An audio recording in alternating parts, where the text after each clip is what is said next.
This lecture is going to be about strategies that we can use to enhance learning and development for children. So what teaching strategies can we use that assist children with their learning and development? This topic is another one of our developmentally appropriate practice elements or various components that we focus on in DAP. So this is, again, it's the aspect of thinking about how we can use teaching strategies that help children to learn and grow. So if you remember from our lecture on developmentally appropriate practice, these pink boxes are all the things that we're interested in focusing on when we're thinking about how to teach in a way that enhances learning and development for children.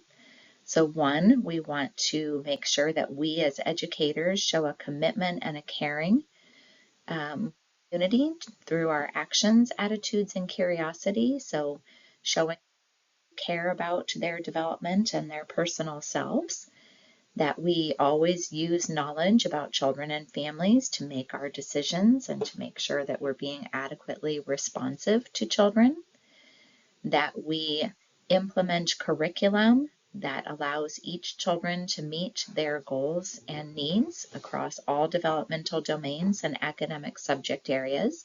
So we'll be talking more about curriculum next week, but this is a little bit of an introduction. Thinking about how we plan the environment, the schedule, and daily activities to promote children. We can learn more strategies as we go on so that we can keep acquiring learning strategies and teaching strategies that help children to be at their best. That we know when and how to scaffold children's learning. So what assistance do they need? So giving them just that right amount, not too little assistance and not too much. We also need to know how to strategically use various learning formats and contexts. So that primarily is thinking about free choice, small group, large group. So we'll talk about that in this lecture. And then how to match different instructional approaches to children's knowledge, skills, and interests. So again, we're thinking about what do children need to learn and how do they learn and how can we adapt our teaching strategies to that. So let's first do just a little bit of definitional work. So sometimes when we're talking about teaching, you might hear the word pedagogy. So pedagogy generally is the same as teaching. So when we talk about, what are your teaching beliefs or strategies or what is your teaching pedagogy, it's getting at what are the things that you think are important to do as a teacher? How do you support children? How do you help them to learn? So specifically in early childhood, pedagogy refers to your philosophy, your methods of teaching, what intentional practices you're using to support children in their growth. And your philosophy, methods, and intentional practices should be based on theories such as Vygotsky and Piaget and Erikson and all of those learning and developmental theories that we've talked about in this class and that I'm sure you've talked about in other classes. So it also rests on values and beliefs about children in general. So the country that you live in, the state that you live in, the school system that you work in, what do people believe about young children and how they should best be raised and taught and what schools should look like. That also informs your philosophy, your methods, and your intentional practices. And then what you know developmentally appropriate practice. So if you do know about developmentally appropriate practice, taking those core considerations and those different elements of DAP into consideration, you're thinking about what are the best methods to use with young children, what are the best practices. So again, bottom line, pedagogy refers to how we teach young children. Pedagogy more general refers to how we teach, but pedagogy in early childhood education refers to how we teach young children. So we're going to talk about a couple things on this slide, more on the next slide, but just to start out, it's really important for us to remember that any practices that we use with young children should be based on evidence. So we always want to be looking at the research. We always want to see what scholars have to say. And sometimes those things change over time. So as we learn more from science, as we continue to conduct research, as we develop our knowledge base further, we may change our minds over time about what young children need. But that's good. We want science to keep progressing forward and to keep learning new things and to refining the way that we do things with young children so that, again, everything that we do is based on evidence so that we're implementing the most effective practices that we possibly can. So when we're thinking about what that evidence needs to be related to, one, it needs to be related to what do children need to be successful? So how do they best learn? What skills are important? When are those skills important? So yes, it's important for children to learn to read, but that doesn't mean at 3 and 4 that they should be reading yet. Most countries don't start having children do reading instruction until they're 6 or 7 because they realize that that's an appropriate time to do that. We tend to try and push that a little earlier than we should be based on evidence and what skills they need to be successful and when are they meant to acquire those skills and what are the best strategies to be acquiring that information. But that's part of it, is what do children need? And then based on what children need, we need to develop and enact teaching practices that line up with that. So we need to utilize teaching strategies that match children's developmental skills and abilities and the ways that they best learn. So there is research through using the classroom assessment scoring system, the CLASS. We've talked about this before in an earlier lecture, but if you go out and rate classrooms and teachers with the CLASS, the classroom assessment scoring system, we find that there are 3 kind of main ways that we need to be navigating teaching practices that are based on evidence. So 1, we need to have a positive instructional climate. We need to have good tone in the classroom so that children feel safe and comfortable and like it's a good place to be. We also need to be talking with things that they're learning. So we need to ask them questions about the work that they're doing and make interesting comments and statements and be scaffolding while children are playing and using materials. So that would be instructional climate and emotional climate. So instructional climate is more related to the asking questions and making statements and kind of the instructional scaffolding around play. Emotional climate is that warm, kind of friendly place to be. And this needs to be done, these things need to be done in the context of organized classrooms with good schedules and materials laid out thoughtfully, not too many transitions, plenty of time for play. So we know through research that all of those things are important. But I did want to share that other studies have found that about 50% of the time children are in early learning environments, that they're not doing things that are supportive of their learning and development. Now, I think you might think off the surface that, oh, that means they're not engaged in activities where they're expected to be learning. And you might think, oh, that's like time with the teacher or circle times or time working on kind of group activities at tables. And that's not actually what I mean. I mean time spent in learning opportunities that match young children's skills and abilities. So play, not necessarily sitting with teachers and being instructed to. So we know that children tend to spend too much time in activities and opportunities that aren't appropriate for their development, and they're not getting to spend enough time engaged in play and freely chosen activities that are found to be important for how young children learn and grow. So I just wanted to follow up that previous slide with just specific definitions of what we mean by learning strategies versus teaching strategies. So, and then in the next slides, we'll go into detail about what those learning strategies and teaching strategies look like. But learning strategies are things that students should be doing to allow them to learn. So for young children, students should be playing, which allows them to learn. For adults, our job is to look at what children need to be doing to learn effectively, and then we need to match our teaching strategies to children's learning strategies.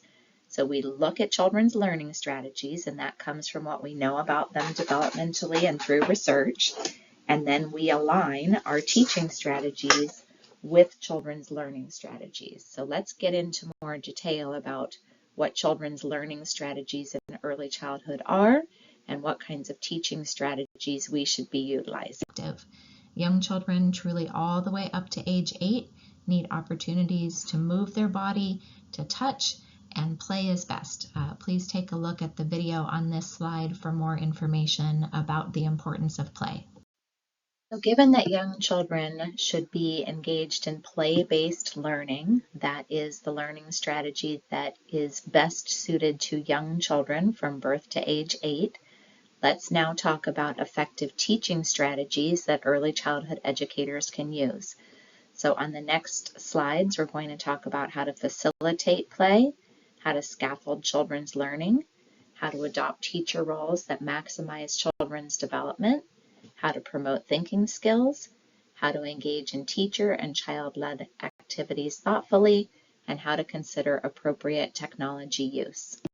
As you can see from the chart at the left, child-directed play is generally best. It doesn't really matter if child-directed play was begun by the child. If it was child-initiated, that would be free play. So a child decides to start playing with something, maybe heads over to the sandbox, picks up shovels and buckets, and starts to fill and dump, and continues to direct themselves. Another example of child-directed play would be that an adult sets up the room ahead of time, for example, maybe sets out a balance scale with some various items to use in the balance scale to kind of test out the properties of which is heavier, which is lighter, allows children to come over to that area independently. Then the adult interacts with the child, asks them questions, make comments.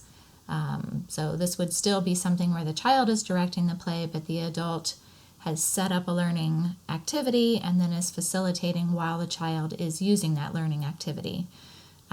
In direct opposition to this and less desirable would be adult-directed play. So one example of this is co-opted play, and this would be where a child, say that child who has gone over to the sandbox and wanted to dump and fill, and then along comes an adult and tells the child what to do with the shovel and the bucket instead. Hey, you should make a sandcastle. Hey, let's build it like this, and completely takes over the play that the child was engaged in.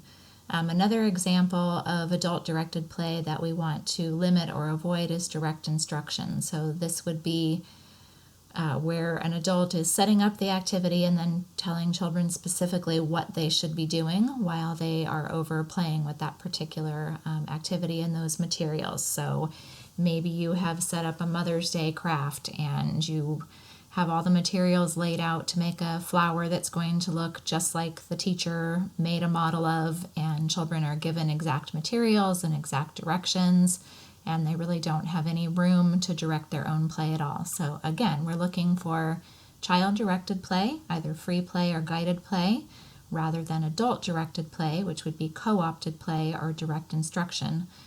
The link below by Kathy Hirsch-Pasek is a good one to look at. It gives you a little bit more information about the utility of free play and guided play. So in addition to facilitating or guiding children's play, we also want to be scaffolding children's play. So just because we're not directing or telling children exactly what to do doesn't mean that we can't, as the previous slide said, help facilitate or help to guide what young children are doing and where that play is heading. So sometimes children do need a little bit of support. They might need help figuring out how to do something that they're trying to do. They may need help getting started with play. They may need help playing with other friends. So we always want to think about, when we're guiding or facilitating, kind of what level do you want to come in at? Do you need to come in with a lot of support because the child needs more guidance and structure, or should we come in with a little bit lower level of support because they don't need as much assistance or guidance in that particular moment? So sometimes we come in and we do more and children do a little less, and sometimes children do more and we do a little less. So you can see this graph that when a child is not able to be as responsible for their learning, they may need more support from me. That's the left hand of this 2 arrows chart. Whereas when the child is able to do more on their own, they may need less support from me. So sometimes let's think maybe about like a puzzle. So with a puzzle, perhaps a child, isn't quite sure where to start.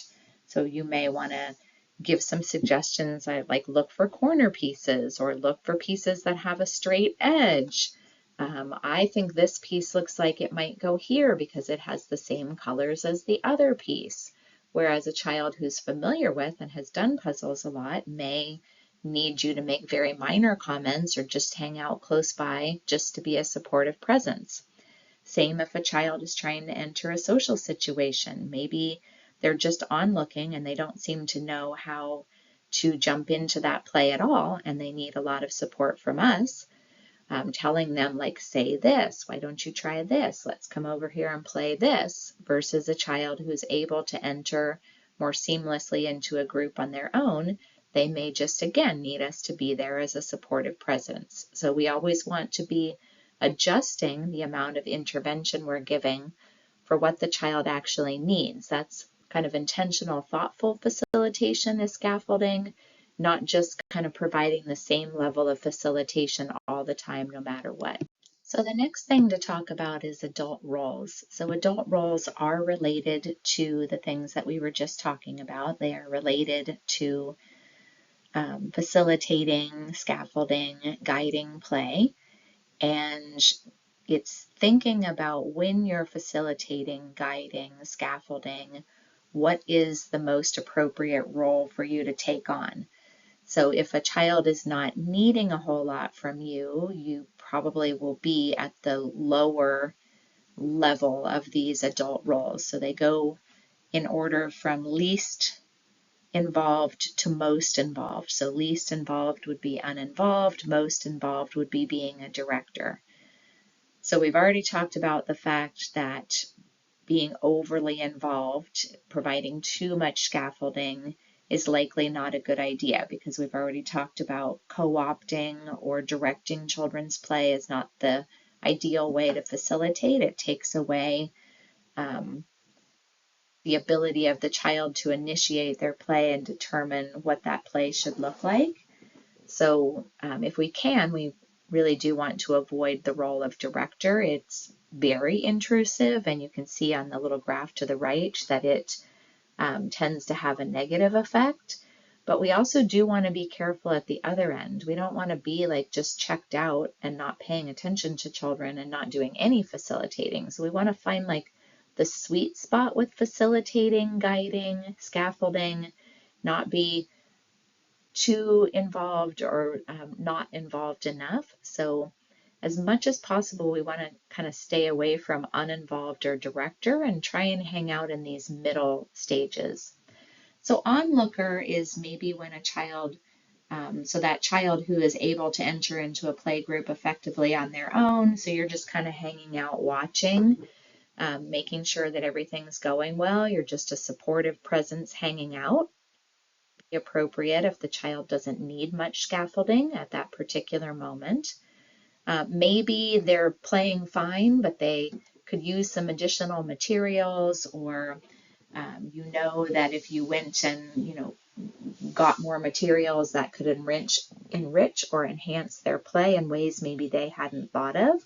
So that's a stage manager, where you're going and getting stuff for them to use or rearranging the stuff that they're already using to hopefully encourage more constructive play, more social play.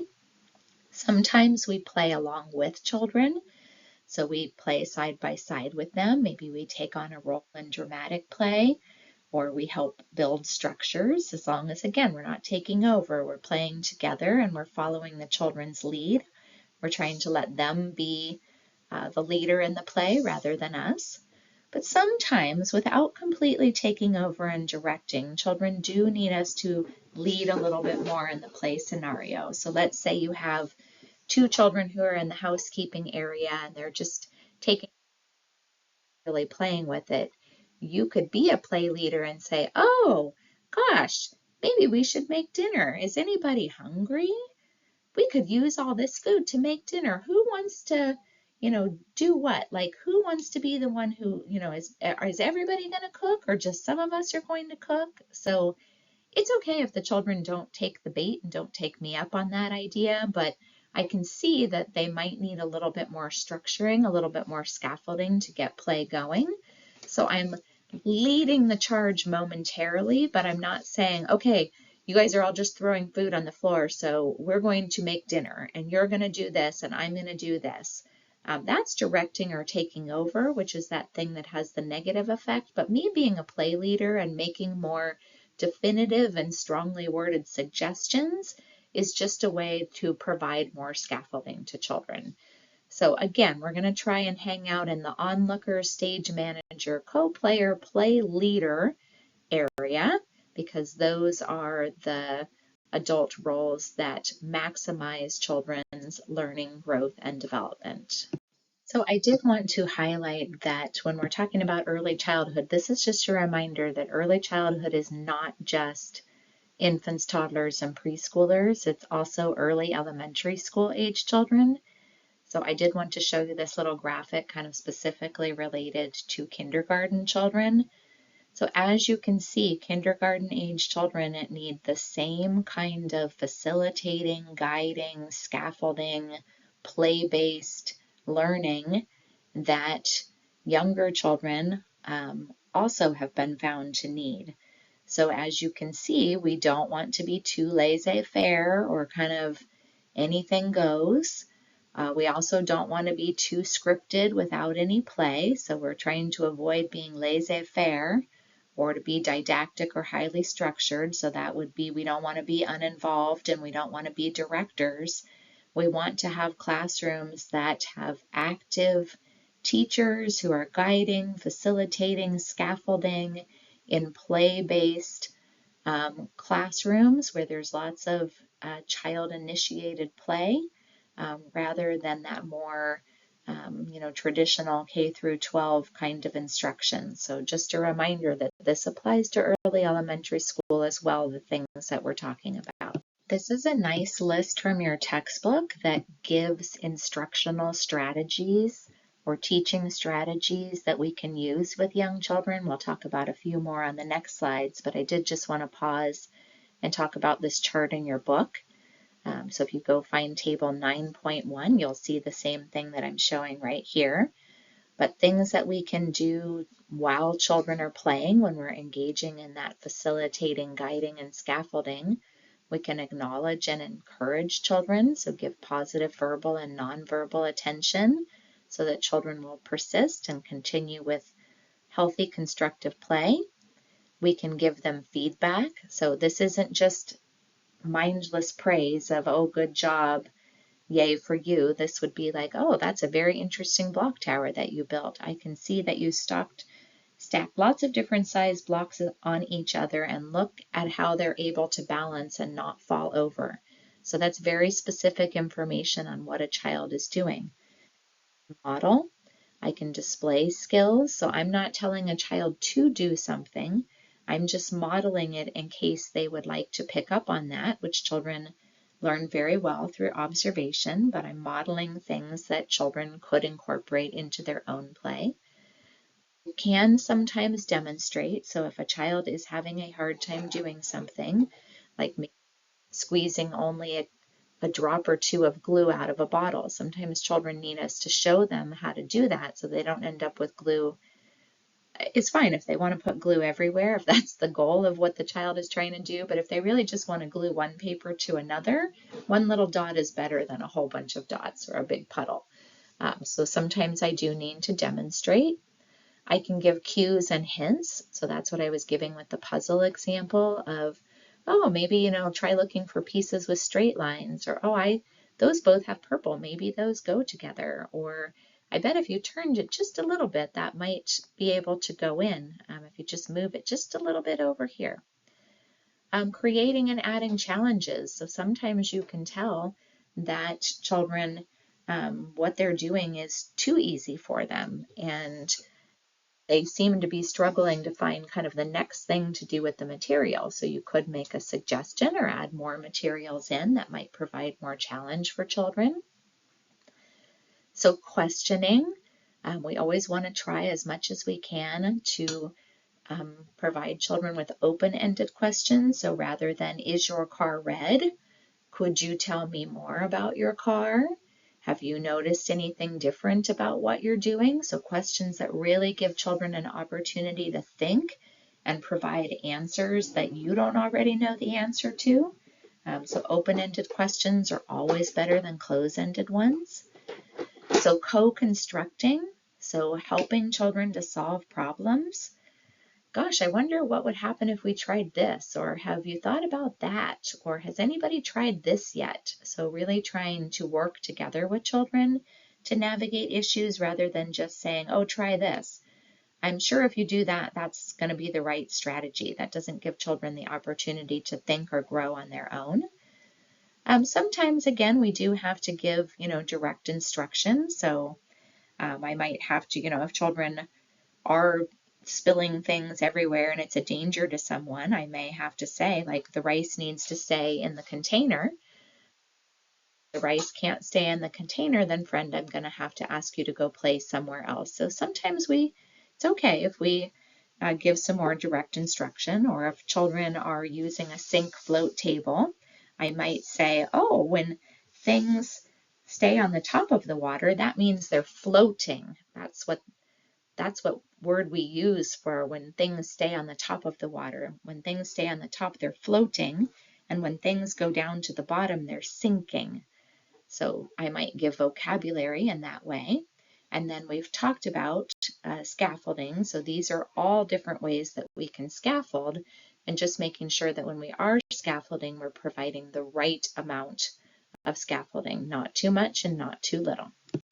When thinking about what kinds of teaching strategies we should use and how those align with children's learning strategies, it is important for us to address children's learning in various developmental domains and academic disciplines. So when we're coming up with teaching strategies or employing teaching strategies, we want to meet children's social, emotional, cognitive, language, creative, physical, developmental needs. And we also want to assist them with numeracy, literacy, art, social studies, science, physical endeavors, so all the academic disciplines as well.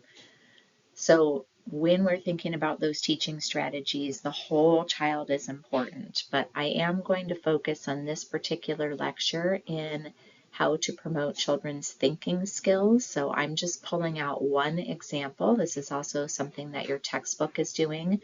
So just one example of the whole child that we can address in our teaching strategies and think about what children's learning needs in that particular developmental domain are and how we might be able to assist them. So we're going to talk about 3 ways through teaching strategies that we can promote children's thinking skills. So we're going to talk about developing their conceptual skills, or their understanding of the world and objects in it, how to engage with children in metacognitive, or thinking about thinking activities, and how we can build executive function skills. So as I briefly mentioned on the previous slide, conceptual skills are helping children to understand how things work in the world around them and objects and the people and all of the things. So that is partly about knowing how things work, knowing what vocabulary goes with particular things. So a lot goes into conceptual skills or sort of understanding about the world skills. So again, we need to remember that we're going to be using active learning. So children should be engaged in play-based learning that is meaningful and relevant to them. So things that they have an interest in, things that exist in their day-to-day world. So for young children, we're not talking about far-flung lands and concepts that don't have meaning in children's day-to-day lives. We're trying to think about what's relevant and meaningful to young children. So focusing on learning about concepts in the world around children as it is something that they can see, not something that's more abstract. We'll get to those more abstract things later once children get older and have a conceptual understanding of the world that is close to hand for them.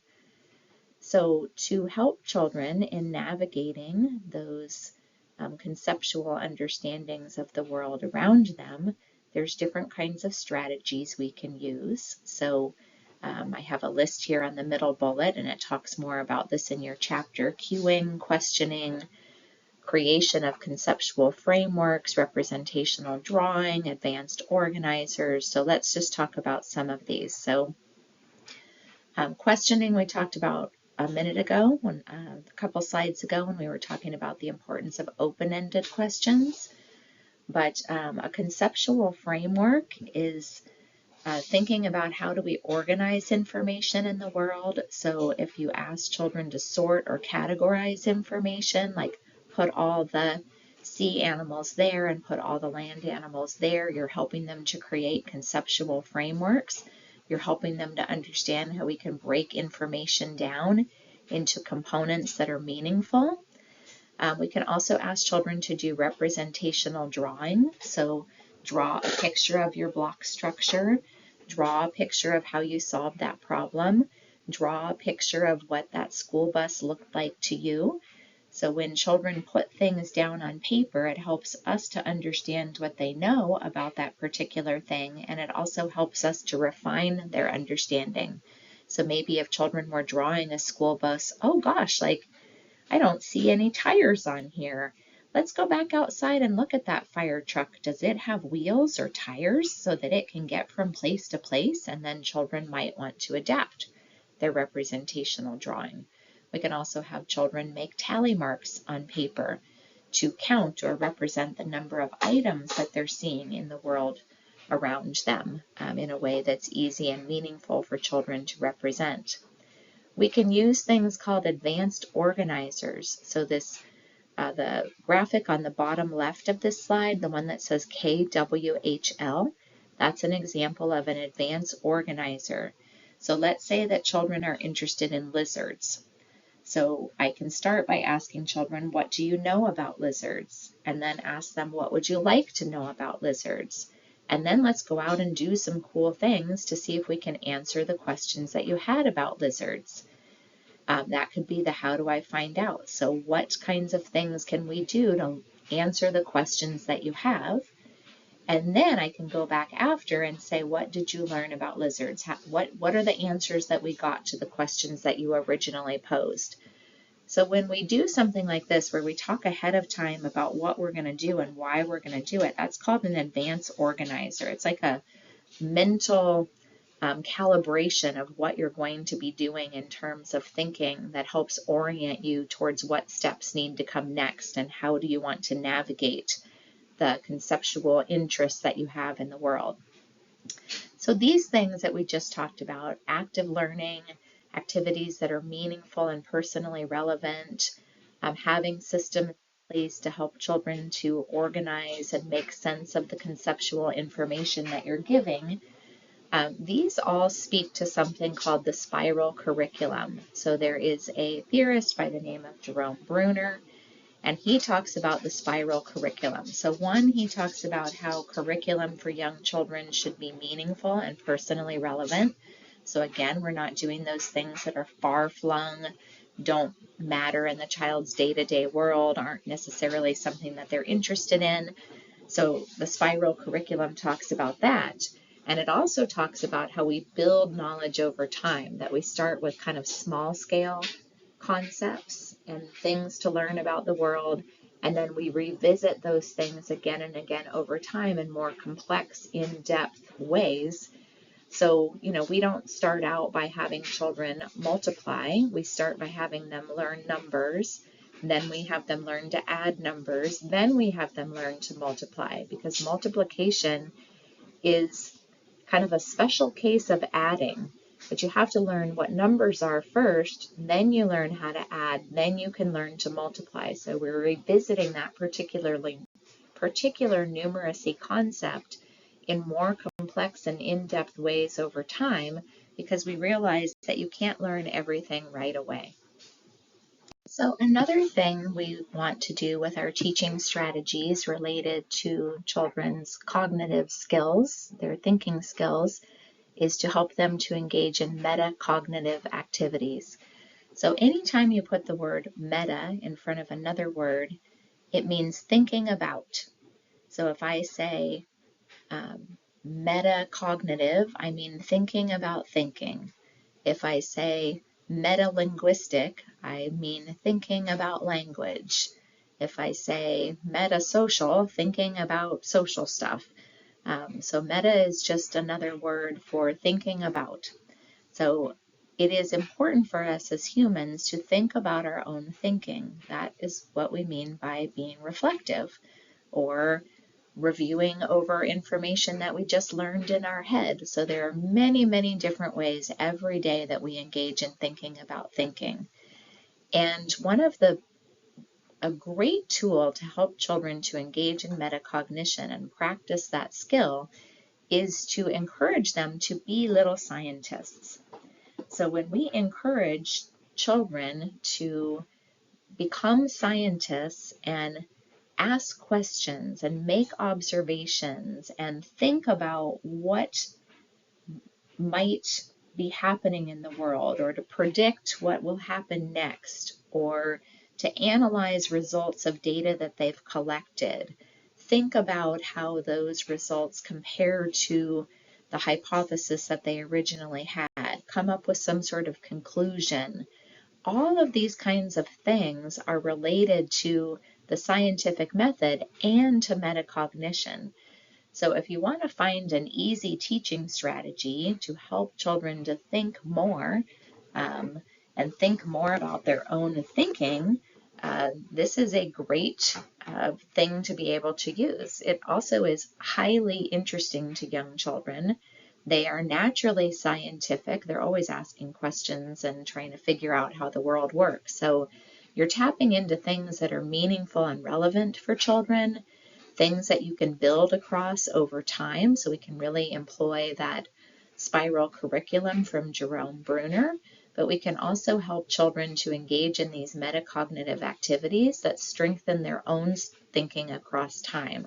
It's very important as an adult human to be able to engage in metacognition and do the things that are listed on this slide. So reflection, planning, summarizing, questioning, clarifying, predicting, generating, and testing hypotheses. This is all part of what adult learners need to be able to do to be effective in the world, and we can practice this skill with young children. So the final thing to talk about in terms of building children's thinking or cognitive skills, and some things that we as adults can do in terms of teaching strategies, is to help children build executive function. So if you remember, executive function are the kinds of, so in addition to conceptual knowledge and being able to engage in metacognition, we also need executive function. So executive function is the thing that kind of keeps us on track, helps us to not be impulsive, helps us to remember information, helps us to focus our attention, to change gears if we need to. So it's like your brain in working time. Like you're out and about in the world and your brain is doing the things it needs to do. But, when you're out and about in the world, sometimes new information pops up. Sometimes you have to shift gears. Sometimes people will tell you things that you have to remember and you have to pay attention, and you can't you have to stay regulated during all of this. So that's what an executive function does for us. And so here's some tips from your book to help children with their executive function skills while you're teaching. So ask children what they remember. Work that working memory. Work that long-term memory. Make them use those memory skills. Have them think about their own memory. Gosh, is it harder to remember things from when you were really little? Is it easier to remember things as you get older? Are there certain kinds of things that you remember better than others? Gosh, I don't know about you, but when I'm looking at a picture, that just jogs my memory and makes it easier for me to remember stuff that happened a long time ago. So that would be that sort of reflective, metacognitive process of memory. Ask lots of questions. Again, questioning keeps popping up as a useful teaching strategy, in particular WH questions. What happened when? Why did that happen? Where did that happen? All of those different kind of WH questions that you can answer. Always connect things back to children's interests. The more interested children are, the more they're going to pay attention. Oh, I think you'll really like to listen to this. It's talking about dinosaurs, and I know how much you love dinosaurs. So I bet you would like to know what this person is saying or what this book is about. Orienting children and helping them to think about why something might be relevant to them. Helping children to think about and plan what they're going to be doing. So even simple conversations of, today we have out the following activities. What do you think you would like to do today? And when you go over and use that material, what do you think you might use it for? What kind of interests you about that material? So not telling children what to do with materials, but helping to encourage them to think about what they might like to do with the materials instead. After learning is over, follow up again with children. What did you do with the materials? What would you like to do with the materials in the future? How did that work? Did you find out anything interesting? Did those materials do something that you hadn't originally planned on? And then always asking children to compare, contrast, and evaluate. How did you like that? Did that work the way that you thought that it was going to? Do you think that one was the same as that one, or were those two different from each other? So all of these things that encourage children to use those thinking skills and really exercise those muscles of attention, flexibility, memory, that's what's going to build executive function skills over time.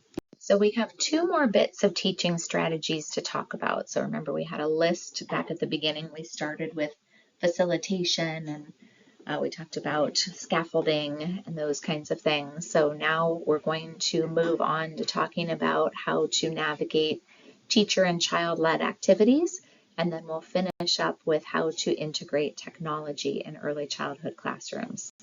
So for this section about engaging in teacher and child-led activities thoughtfully, we're going to talk a little bit about learning in the whole group, learning in small groups, and learning in learning centers or during free choice time. So let's talk first about learning in the whole group. So this is when a teacher works with the whole class. So everybody in the class is coming together at a specific time of the day.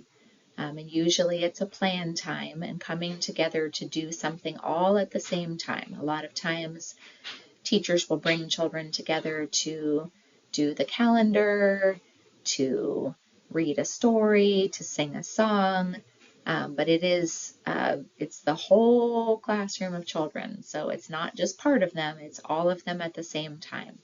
We often call this kind of special time of the day circle time. And usually these are spearheaded by a teacher. A teacher says, hey, everybody come over. It's circle time. And today during circle time, we're going to do this. We're going to read this story. We're going to sing this song. I'm going to show you this particular topic. Whatever it is, it's almost always determined ahead of time by the teacher. Now, it doesn't mean that teachers can't change gears if children are struggling to pay attention or they need to be doing something different, but the original plan is almost always teacher-led or teacher-initiated. So there is some evidence to show that these circle times do have utility as long as they are done in a developmentally appropriate way. So keep children as active as possible, don't make it too long, change gears if needed. But if you do those things, it can be a nice time of the day for everyone to come together and share community and purpose with one another, to all be in the same space at the same time. Also, if you are thoughtful about what you're doing, it could be a great time to help children increase particular skills. So we're not talking about directly teaching, but maybe you're using a book that has particular vocabulary in it, or you're doing a very short demonstration.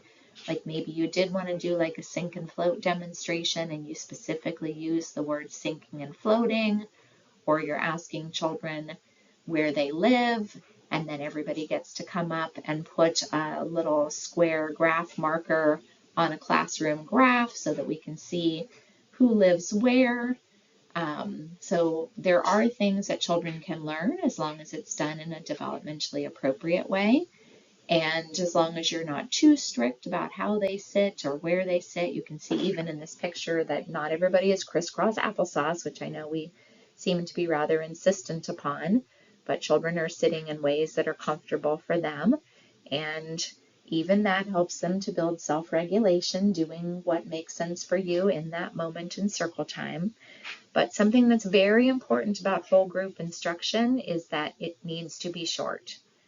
So even for preschool and transitional kindergarten and kindergarten age children, they should not be sitting more than about 15 minutes altogether, and it should be reasonably active during that 15 minutes. And when we go younger than that, definitely shorter than that. When you go down to infants and toddlers, I wouldn't even have a circle time at all. I would maybe do an activity where I read a story, and if everybody wants to come, that's great. And if they don't want to come, that's fine. They can keep playing and doing what they're doing. But that should be like a few minutes long if we're talking about that young. So generally, when I go observe in classrooms, children are spending way too much time in whole group and small group activities. They should be spending much more time in play, and they should be spending many, many fewer minutes in those group activities together, because you're just fighting against children's natural learning strategies, which are to play and to move their bodies and to touch. If you want children to sit and listen, you got to keep it real, real short. So another way we can do groups is to have children work in smaller groups together. So you can see here that there's only 5 children working in this particular group. So again, this is usually something that is teacher initiated. So a teacher is kind of starting this. So maybe a teacher invited these children over to make guacamole and said, hey, I'm going to take a few children at a time to come over and help me with this recipe. It could be initiated by children, a small group of children, but typically, more likely, it's going to be adult initiated. And this can actually happen during free choice. So this can happen during learning centers. So this can just be a center choice, is to come over and work with the teacher specifically. Or if you have enough adults, there could be multiple small groups working with different teachers, kind of all at the same time. Sometimes we talk about this as guided discovery. So this is a great time to not directly teach, but to facilitate or scaffold children's learning. Maybe you can have a visual recipe so children can see what they need to include, and you're just there as a helper. So maybe you show for like a minute or two how to use a visual recipe, and that is a recipe that has both pictures and words so that pre-readers are able to navigate that activity. And then you're there just to help guide them and help them to discover how something works on their own. So again, there is research. If we're doing these small groups appropriately, where children are being guided more than directly taught, if the small group is not taking too long, if all children have the opportunity, it can be a great time to provide vocabulary, literacy, numeracy, or math kinds of skills to young children. If you're reading a story, sometimes a small group is a great opportunity to do that so that you can have more back and forth with the children, that they can engage in conversation and ask questions about the book. If you're in a larger group, that's hard to have a lot of back and forth with the children because then it becomes sort of unruly. So you may not be able to have as much of that question-answer kind of reading style that's very effective for young children. And it says, despite a great deal of research supporting the positive effects of small group instruction, young children from preschool through primary grades spend little time doing this. So here's what I'm going to tell you is that young children spend too much time in whole group, whole class activities that are too long. So we are not taking enough advantage of small groups and free choice or center time. We are doing way too much. Keep everybody together in a whole group and make everybody do everything at the same time and not get to be as hands-on and not get to verbally interact with the teacher. So again, it is fine to do a little bit of that whole group stuff here and there, but for the most part, we really should be using small groups and center-based activities for young children. I forgot to mention on the previous slide, but there is a video on this slide, on the previous slide, and on the next slide showing you what large group, small group, and free choice or center time look like. So next up is learning and learning centers. So this is a time of day when you put out lots of different kinds of activities, not just randomly. You put out activities that you've thought about ahead of time, and you've thought about what children can possibly get developmentally from engaging with those materials, but you put them out in the classroom and you allow children to move around freely from activity to activity as they choose. So I know a lot of times people want to set timers and only allow children to stay in centers for a certain amount of time and make them move from place to place. I assure you, you really don't need to do that. And in fact, you should not do that. You should set out centers. If there are restrictions on how many children can be there because there's just not enough space, then that's okay. You might tell children, like, there are 4 seats at this table, so only 4 children can play with Play-Doh, but when a spot opens up, it's your turn. So other than maybe minimizing how many just because of space restrictions, other than that, it should just be free choice.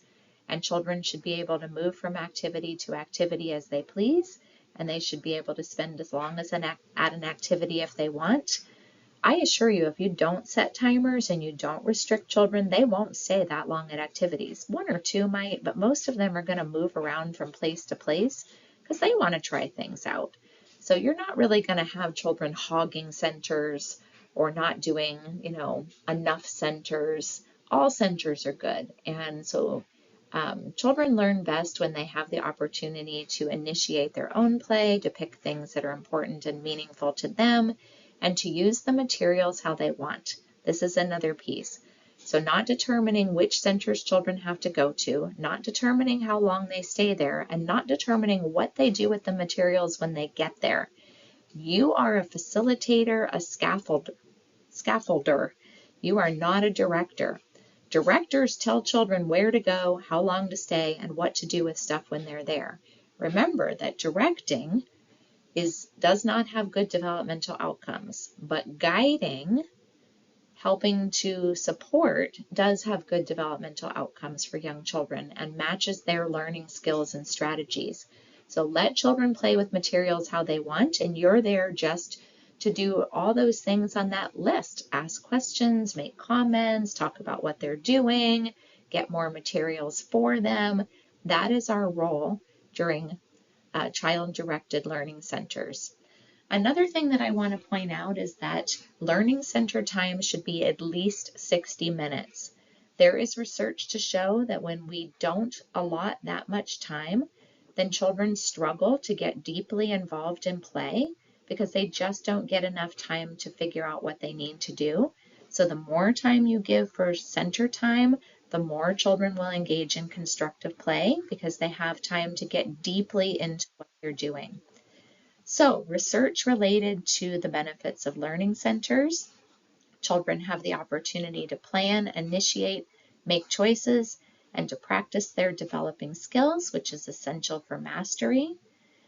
It promotes decision making because children make choices about how they will spend their time, what they will do, and with whom they will play.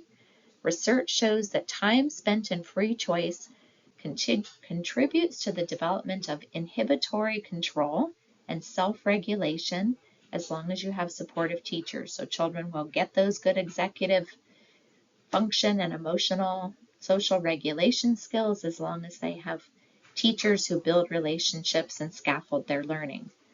Effective teachers use center time to engage children in one-on-one extended conversations. During this period in which children are engaged with various tasks such as writing, doing a puzzle, or pouring water, teachers are available to scaffold individual children's learning as needed, and such effective teacher-child interactions during center time are positively related to gains in language development and early literacy skills. So that last piece that I just read, that final bullet, is all about why we are scaffolding and facilitating to help children to learn and help them develop their academic and developmental domain skills. So on the last few slides, let's talk about appropriate technology use.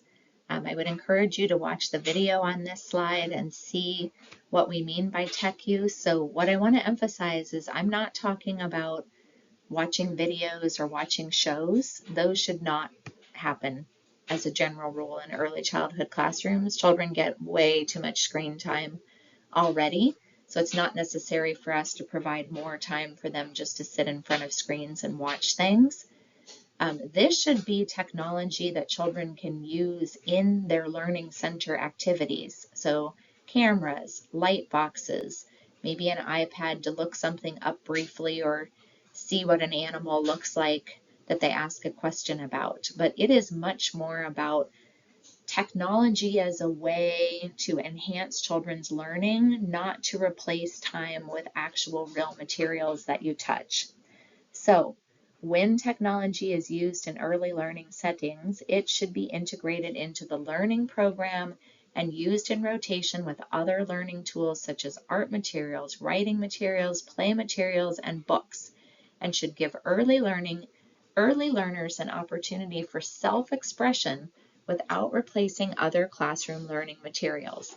So I'm not taking a child away from learning centers or learning materials. I'm thinking about, is there technology I can add into their learning materials that enhances their experience? And again, please do watch the video because it'll give you ideas about what it is that I'm talking about.